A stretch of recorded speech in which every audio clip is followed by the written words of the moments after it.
Welcome to the FreePBX Quick Start Guide presented by Voxtelesys. In this video, we'll be demonstrating how to configure inbound routes using FreePBX.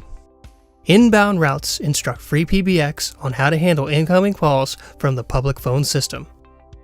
The simplest and most common inbound route is to send an outside call directly to an extension. In this example, we're going to point a 10-digit DID to Carol's extension.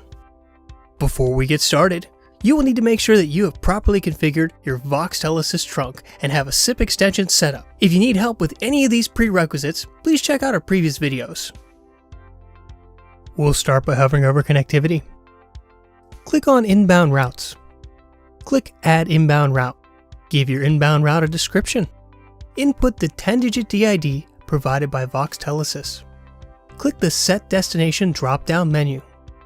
Choose the extension that will receive the calls on the provided DID. Click Submit. Don't forget to click Apply Config to ensure that all configuration changes have been saved. In this example, we sent the inbound call to Carol's extension, but sending the call to an extension is just one of many destination options that FreePBX offers. Other common destinations are voicemail, call groups, and interactive voice recordings. We will discuss these destination options in upcoming videos. If you have any further questions, please check out support.voxtelesys.com.